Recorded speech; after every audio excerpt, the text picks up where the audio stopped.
ନୂଆ ଆଭିମୁଖ୍ୟ ଏଭଳି ଆଭିମୁଖ୍ୟ କେହି ରଖିନାହିଁ। ସେଥିପାଇଁ ସହଯୋଗ ଅନୁଷ୍ଠାନ ସ୍ୱତନ୍ତ୍ର ଧନ୍ୟବାଦ। ଏଇଭଳି ଏକ ଆଭିମୁଖ୍ୟ ରଖିଦେଲେ ବିଭିନ୍ନ ପ୍ରାକ୍ତନ ବିଧାୟକ ସ୍ୱତନ୍ତ୍ର କମ୍ପିଟିରେ ଜଣେ ବିଶିଷ୍ଟ ସାହିତ୍ୟିକ ଲେଖକ 21 ବର୍ଷ ପୁସ୍ତକ ଲେଖିଛନ୍ତି। ତାର ଦୁଇଟି ଗ୍ରନ୍ଥ ମଧ୍ୟ ଅଛି। ସେ 1927 ମସିହା ଜନ୍ମଗ୍ରହଣ କରିଥିଲେ।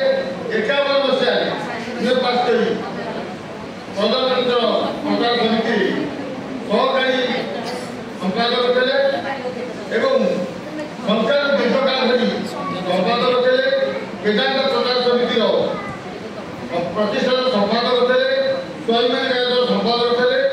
ଓଡ଼ିଶା ସାହିତ୍ୟ ଏକାଡେମୀର ମଧ୍ୟ ଉପସଭାପତି ଥିଲେ। ସେ ମହାଶୟ ଯେତେବେଳେ 1958 ମସିହାରେ ବିଭିନ୍ନ ବିଧାୟକ ଭାବରେ ଏବଂ ଜଣେ ସାହିତ୍ୟିକ ଭାବରେ ତାଙ୍କୁ ଭାରତର ପ୍ରତିନିଧି ଭାବେ ଆଫ୍ରୋ ଏସିଆନ୍ ରାଇଟର୍ସ କନଫରେନ୍ସ ହେଉଥିଲା ତାସ୍କେଣ୍ଟରେ, ସେଠି ପଠାଗଲା। ସେଠି ସେ ବୁଲାବୁଲି କରି ଫେରିଲା ପରେ ତାଙ୍କ ମନରେ କ'ଣ ଚିନ୍ତା ବସିଲା ଯେ ସେ ସ୍ଥିର କଲେ ଯେ ସତ୍ୟନାରାୟଣ ଆନ୍ଦୋଳନ 100ଟି ମାର୍ଗ ସର୍ବତ ସହଜ ନୁହେଁ, 100ଟି ମାର୍ଗ ତାଙ୍କ ସାକ୍ଷାତକାର କରିବାକୁ ସେ କହିଲେ ସହଜ ରହିବ ସନ୍ଦେଶ ଚାରିବେଶ ସହଜ ଯଥୋଡ଼ି 100ଟି ମାର୍ଗ କରାଯିବ। ସରକାରଙ୍କ ବିନା ସାହାଯ୍ୟରେ ଲୋକମାନଙ୍କ ସାହାଯ୍ୟରେ ଲୋକମାନେ ସ୍ୱତଃପ୍ରବୃତ୍ତ ଭାବରେ ସେ ରାସ୍ତା ନିର୍ମାଣ କରିବେ ଏବଂ ଯଦି ପୋଲ ଅବସ୍ଥା ରହିଛି ପୋଲ ବି କରିବେ। ଲୋକ ଆଜି ହଳୁକ ହେଇଯାଇଛନ୍ତି। ଲୋକଙ୍କ ସେଇ ଚେତନା ଆସୁ, ସେ ଚିନ୍ତା ଆସୁ, କର୍ମପ୍ରବୃତ୍ତ ଆସୁ। ଏଇ ଚିନ୍ତାଧାରା ନେଇ ସେ 100ଟି ମାର୍ଗ ମଧ୍ୟ ପ୍ରତିଷ୍ଠା କରିଥିଲେ। ତାକୁ କହିଲା ସତ୍ୟନାରାୟଣ ଆନ୍ଦୋଳନ ପ୍ରବର୍ତ୍ତକ। ତା କେନ୍ଦ୍ର ସରକାର ମଧ୍ୟ ଗ୍ରହଣ କଲେ। ଅଦର୍ଶ ପ୍ରସ୍ତୁତ থাকে। সেইভাবে ভাবে ଏ ସହଯୋଗ ସେଇ ସତର୍କ ଭଳି ଏକ ନୂତନ ଚିନ୍ତାଧାରାରେ ଆଜି ସ୍ଥାପିତ ହୋଇଛି। ଏ କେବଳ ଭୁବନେଶ୍ୱରରେ ସୀମିତ ହେବନି, ଯାହାର ପ୍ରଭାବ ସାରା ଦେଶରେ ପଡ଼ିବ ଏ ବିଶ୍ୱାସ ରହିଛି। ଏବଂ ସେଥିପାଇଁ ଦରକାର ଆପଣମାନେ ସହଯୋଗ ଚାହୁଁଛି। ସହଯୋଗ ଏକ ଏକଲା ହଟେଇଗା ମିଳିକରି ବୁଝ ଉଠାନା ମିଳିମିଶି ସମସ୍ତେ ଆମେ ଆଜି ଚିନ୍ତା କରିବା ଯେ ଇଏ ହେଉଛି ଏକ ବିଶିଷ୍ଟ ସଭା। ଆପଣମାନେ ସମସ୍ତେ ଜାଣି ଶୁଣି ଯେତେବେଳେ ମୁଁ ଦେଖିଲି ଏ କର୍ମକର୍ତ୍ତା ଭିତରେ ଏବଂ ମୁଁ ଆଗକୁ ପରିଚାଳନା କ୍ଷେତ୍ରରେ ଯେଉଁମାନେ ସବୁ ଅଛନ୍ତି ସମସ୍ତେ ମୁଁ ଜାଣିଛି। ସମସ୍ତ ନାଁ ସହିତ ମୁଁ ଆଗରୁ ପରିଚିତ ହେଇଛି। କାହାକୁ ଦେଖିଛି ବା ନ ଦେଖିଛି କେବେ ହେଲେ ଏ ଅନୁଷ୍ଠାନ କିଭଳି ଭାବରେ ଏକ ଉନ୍ନତ ମାନର ଅନୁଷ୍ଠାନ ହେବ, ସେଥିପାଇଁ ଆପଣମାନେ ଆଜିଠାରୁ ସଂକଳ୍ପ ନିଅନ୍ତୁ ଏକ ଭଲ ଦିନ। ମୁଁ ଆଶା କରିବି ଯେ ଇଏ କାମ ଏଠି ଯାହା କାମ କରାଯାଉଛି ଏଠି ଖାଲି କୁହାଯାଉଛି। କଥାରେ ଅଛି ଯେ work speaks but speech does not speak. ଖାଲି କହିଲେ ନହେଲେ କଥାରେ ଆଉ କାମରେ ଦୁଇଟି ଯାକ ଜିନିଷ ଦେଖିବାକୁ ପଡ଼ିବ। ଆମେ କାମରେ ଦେଖେଇଛୁ ଏବଂ ସହଯୋଗ ଦେଖେଇଛି, ସେଠି ଅଶେଷ ଧନ୍ୟବାଦ। ଅନେକ ନଳକୂପ ଖୋଳା ହେଇଛି କିନ୍ତୁ ପାଣି ପାଉନି। ସାହିତ୍ୟ ପାଇଁ ବହୁତ ସରକାରୀ ଅନୁଦାନ ଦିଆଯାଉଛି, କାହାକୁ ଦିଆହେଉଛି, କିଏ ପାଉଛି କିଏ ପାଉନି। କିନ୍ତୁ କାହିଁ ସାହିତ୍ୟ ସୃଷ୍ଟି ହେଉଛି? ଭାଷା କ'ଣ ମରି ମରି ଯାଉଛି? ଭାଷା ପାଇଁ ଚିନ୍ତା କରୁଛେ। 3ଟି ଜିନିଷ ଦେଖାଯାଇଛି। ଗୋଟିଏ ଭାଷା କ୍ଷେତ୍ରରେ ଆମେ ଭାଷା ଭିତ୍ତିରେ ପ୍ରଥମେ ରାଜ୍ୟ ପାଇଛୁ, ଅନ୍ୟ କେଉଁ ରାଜ୍ୟ ପାଇନା, ଅନ୍ୟ କେଉଁ ରାଜ୍ୟ ପାଇନାହାନ୍ତି। ଆମେ ଭାଷା ଭିତ୍ତିରେ ରାଜ୍ୟ ପାଇଛୁ, ସେଥିରେ 1 ନମ୍ବର। ଭାଷାକୁ ଅବହେଳା କରିବାରେ ମଧ୍ୟ 1 ନମ୍ବର। ଭାଷା ତ ହେଲା 1 ବର୍ଷ ଧରି, ତା ଭିତରେ ପ୍ରଦେଶ ହେଲା, ତାକୁ କାର୍ଯ୍ୟକାରୀ କାହିଁକି କରାଯାଉନି? କେତେ ମୁଖ୍ୟମନ୍ତ୍ରୀ ଯାଉଛନ୍ତି, କେତେ ଶାସନ ଯାଉଛି। ଏଣୁ ଦୁଃଖର ବିଷୟ, ସେଥିରେ ମଧ୍ୟ ଆମେ ପଛୁଆ। ପୁଣି ଆଉ ପଛକୁ ଉଠେ ଆମେ ପ୍ରଥମରୁ ଆରମ୍ଭ କରୁ ଯେ ଭାଷା ସୁରକ୍ଷା ସମ୍ମିଳନୀ, ଭାଷା ସୁରକ୍ଷା ଆନ୍ଦୋଳନ। ମୁଁ ବି ସଭାପତି ଅଛି ଘଣ୍ଟା ଭାଷା ସୁରକ୍ଷା ପାଇଁ। ଆମେ ବୁଲିକି ପ୍ରଚାର କରୁଛୁ ଦୋକାନ ବଜାର, ଯେତେବେଳେ ଓଡ଼ିଆରେ ନାମ ରଖ। କିଏ ଶୁଣୁଛି? ବର୍ତ୍ତମାନ ତାକୁ ଦୂର କରୁଛନ୍ତି କେଉଁମାନେ ନା ସହରରେ ଆଉ ଉପାନ୍ତ ଅଞ୍ଚଳରେ। ଏ ଦୁଇଟି କ୍ଷେତ୍ରରେ ଭାଷା କାର୍ଯ୍ୟ ଯୋଗ କରାଯାଉଛି। ଭାଷା କେମିତି ବଞ୍ଚୁ? ଉପାନ୍ତ ଅଞ୍ଚଳରେ ଅନ୍ୟ ଅଞ୍ଚଳମାନେ ମାଡ଼ି ବସୁଛନ୍ତି। ଖଣ୍ଡ ଖଣ୍ଡ ଗାଁରେ ତାଙ୍କ ଭାଷାକୁ ପ୍ରଚାର କରୁଛନ୍ତି, ତାକୁ ନବା ପାଇଁ ଚେଷ୍ଟା जहाँ मध्य चेष्टा कर आनी आम आस्ते हरऊ कोर्ट के आंध्र नहीं गला छेला ओडिशा अनेक अंचल चली चलिक अवस्था भूतान छाड़दे सहर में जब इंग्राजी माध्यम पढ़ा पढ़ुं पिला घर आसिक देखला गोटे कुकुर छाई से कहला कुकुर छाई कहला मागला कहलु कुकुर कहलु तब कह कुकुर कह ये पूरा चिंताधारा ये हिंदू मंदिर कहीं स्थिर करने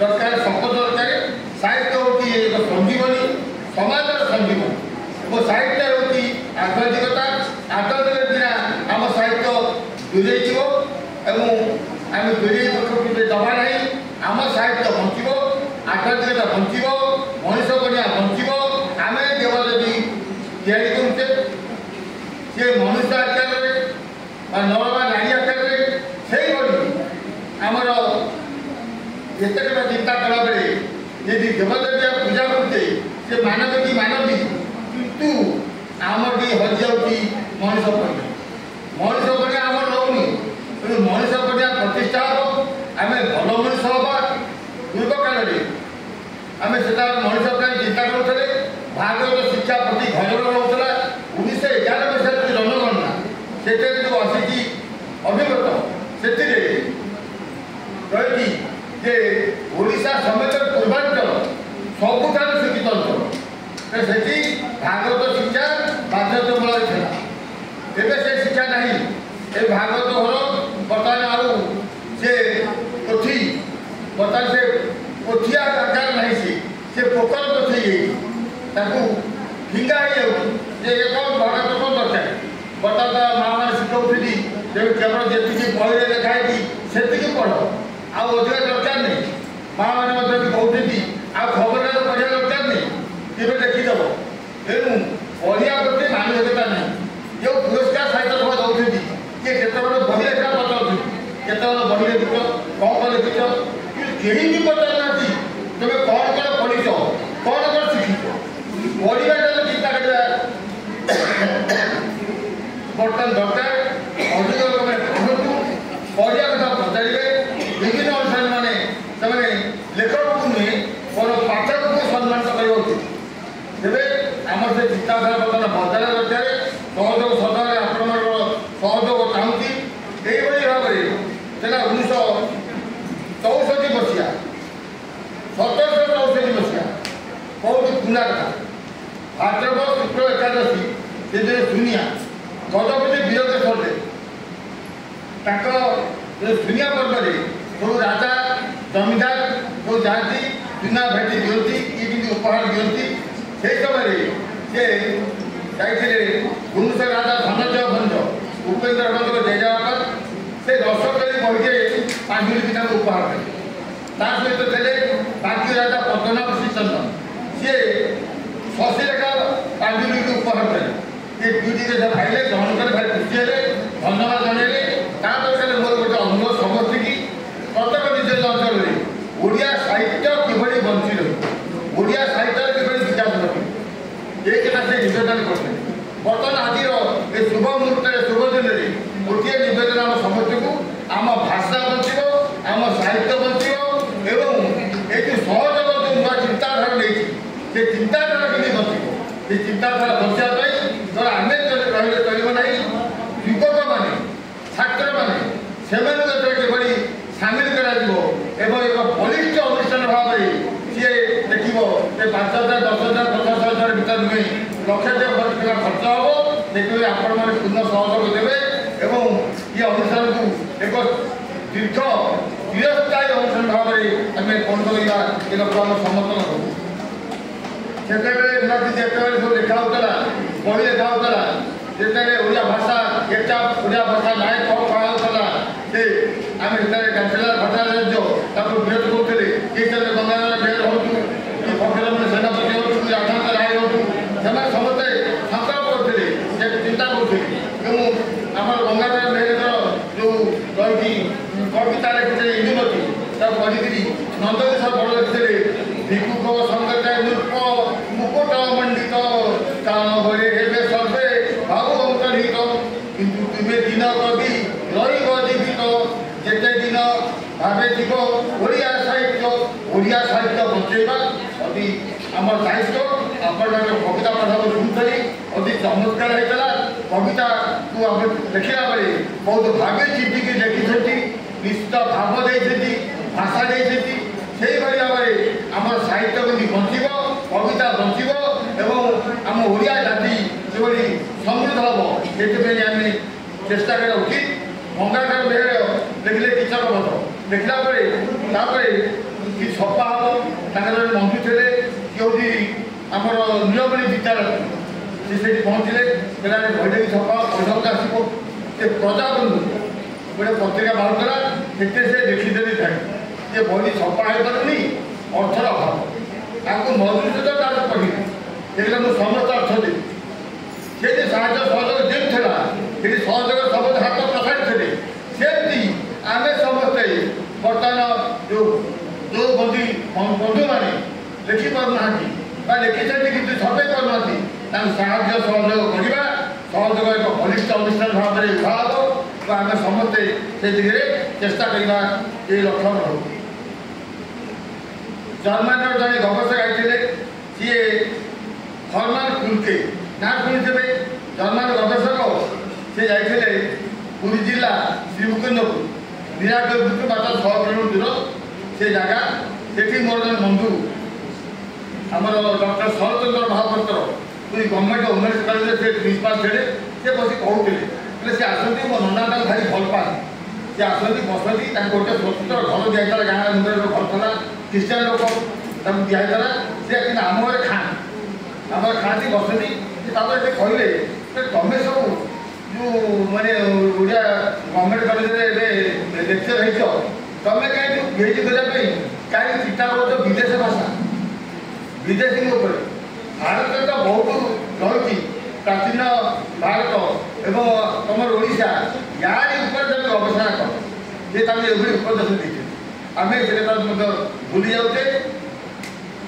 जिते थे Radhakant Rai joint director education joint director education थे से समय भूदेव मुखोपाध्याय थे डायरेक्टर से समय सी जाऊँगी गोटे हीनमन्यता था ओडिया मान प्रति जे भारत जाति एम सब कलकता रोटी बुलूँ छोट छोट मानने गुली मजूरी कम कर चिंताधारा था से राधाकांत राय को पचारे तुम्हें कौन पढ़ी ना एथे ना तुम्हें कौन शिक्षित इंग्राजी क्या रेखा पढ़ी संस्कृत क्या पढ़ी ओडिया क्या पढ़ी जो कहला भितर से ओडिया से जो उपेन्द्र भंजक कहले और चमत्कार भाव पढ़े बोलिले से मुग्ध होगा अरे जो सुंदर भाव में ये भाषा समृद्ध भाषा ओडिया भाषा मो ध्यान था बंगला भाषा समृद्ध करी से बंगला समृद्ध ओडिया में समृद्ध ये जानला से कलिकता चिठी लिखिली जे तुम सब ओडिया मान हीन भावनी